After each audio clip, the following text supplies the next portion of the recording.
Bagian 34, Kesembuhan Anita.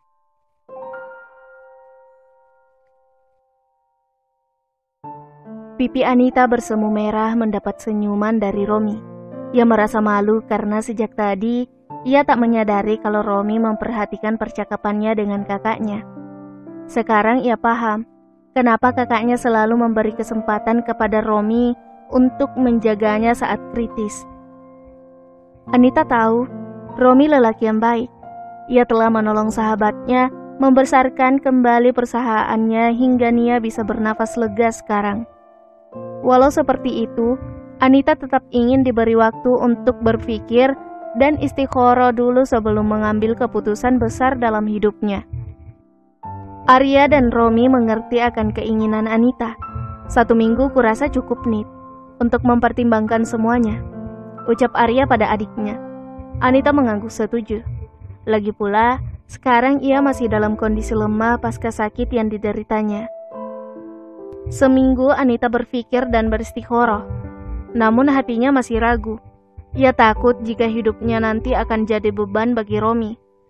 Ia paham betul kondisinya yang selalu drop saat kelelahan. "Kak, apa boleh aku bicara langsung pada Romi? Banyak hal yang harus aku tanyakan," tanya Anita pada kakaknya saat sarapan bersama dengan keluarga mereka. "Tentu saja boleh, Nit. Dan itu memang seharusnya. Nia akan temani kamu. Iya kan, sayang?" ucap Dokter Arya sambil mengusap lengan istrinya yang duduk di sampingnya. "Iya, Mas. Aku temani kamu ya, Nit," ucap Nia disambut anggukan dari Anita. Pertemuan Romi dan Anita di sebuah rumah makan sederhana milik orang tua Dokter Arya dan Anita. Pertemuan mereka hanya diisi tanya jawab ringkas antar Anita dan Romi. Tanya jawab tentang kesiapan mereka menerima kekurangan dan kelebihan mereka. Anita tak ingin menyembunyikan apapun dari Romi tentang kondisi kesehatannya. Anita ingin Romi siap atas segala sesuatu kemungkinan yang mungkin saja terjadi padanya, termasuk siap jika harus kehilangan dirinya karena penyakit yang dideritanya. Romi tanpa ragu mengiyakan semuanya. Romi yakin akan keputusannya. Romi begitu mengagumi wanita itu, wanita yang mempunyai hati yang begitu baik dan tulus. Romi merasa tak dapat menemukan lagi wanita setulus Anita. Itulah sebabnya ia yakin akan keputusannya. Dokter Arya dan Romi melupakan sejenak masalahnya dengan Prasetyo dan Miranda. Semua sibuk mempersiapkan pernikahan Romi dan Anita. Persiapan pernikahan yang sederhana sesuai dengan keinginan Anita. Seminggu mereka mempersiapkan semuanya. Tibalah hari pernikahan mereka.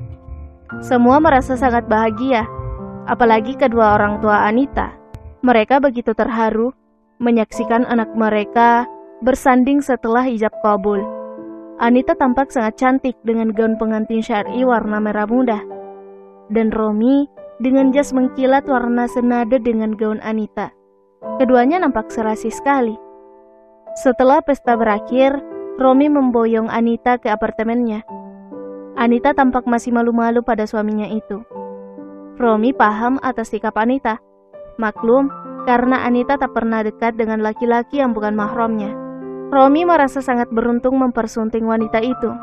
Aura bahagia tampak dari wajahnya menatap istri kesayangannya itu yang menciptakan semburat merah jambu di pipi mulus Anita. Keduanya larut dalam cinta yang sudah dihalalkan lewat ijab kabul.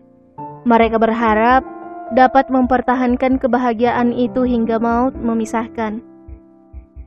Hari Minggu ini, Anita dan Romi berencana mengajak Arya dan Nia ke puncak, sekaligus bulan madu. Tentu saja Dokter Arya dan Nia sangat senang. Sudah lama mereka mau ke puncak, namun karena tak pernah ada waktu untuk itu. Mereka berangkat dengan mobil pribadi milik Romi, karena mereka berangkat cuma berempat saja. Mereka sampai di puncak saat menjelang malam, karena jaraknya memang cukup jauh dari kota. Karena terlalu lelah, mereka langsung tertidur setelah makan malam bersama. Pagi harinya, setelah sholat subuh, Dokter Arya dan Romi pergi mencari sarapan, sementara Anita dan Nia mandi di kamar masing-masing. Pulang dari mencari sarapan, Romi langsung ke kamarnya menemui istrinya. "Astagfirullah sayang," teriak Romi dari dalam kamar. Arya dan Nia segera berlari menuju kamar Romi dan Anita karena terkejut mendengar suara teriakan Romi. "Ya Allah, Anita!" teriak Nia histeris menyaksikan Anita tergeletak di depan kamar mandi dalam dekapan Romi.